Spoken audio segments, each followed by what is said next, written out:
Hello guys, আমি প্রথমে আপনাদের কাছে ক্ষমা চেয়ে নিচ্ছি ভিডিওটি একটু দেরি করে আপলোড করার জন্যে। তো হ্যালো গাইস, আসসালামু আলাইকুম। আপনারা কেমন আছেন? আশা করি অনেক ভালো আছেন। আর আমিও অনেক অনেক ভালো আছি, কারণ আজকে আমি যাবো যেখানে বাবরি মসজিদ তৈরি হবে, আমি সেখানে যাব, বেলডাঙায়।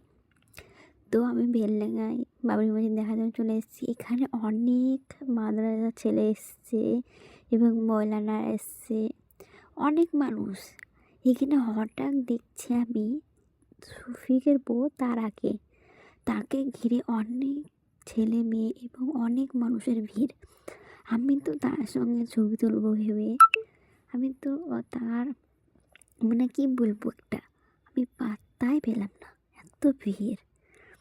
তো ভিড় ভেঙে তাকে যে বাইরে নিয়ে যাবে সেটাও পাচ্ছে না, এত ভিড়। আর এত ভাইরাল হয়ে গেছে শফিকের বউ এখন তারা। তো তোমরা দেখতে পাচ্ছ তারাকে কী করে ভিড় থেকে বের হচ্ছে।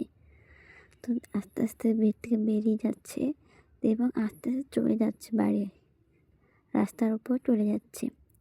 তো আমি তো দূর থেকে ভিডিও করতে পারলাম, তার সঙ্গে ছবি তোলারও হলো না। এই স্বপ্নটা স্বপ্নে থেকে গেল। তার সঙ্গে আমার কোনোদিন দেখা হবে কি হবে না সেটাও আমি জানি না। তো আমি অনেক কাছ থেকে দেখেছিলাম তারাকে, অনেক সুন্দর শফিকের বউ, অসাধারণ।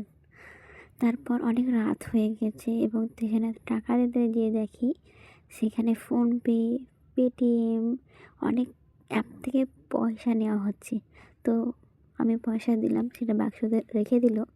তো দেখতে পাচ্ছি রাত হওয়ার পরেও অনেক মানুষের ভিড়।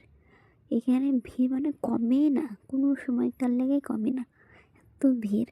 তো আমি প্রথম গেলাম এবং যখন আবার বাবরি মসজিদ তৈরি হবে আমি তখন যাব আবার দেখতে। তো অনেক রাত হয়ে গেছে। তো আমার ব্লগটা আমি এখানেই শেষ করছি। Bye bye.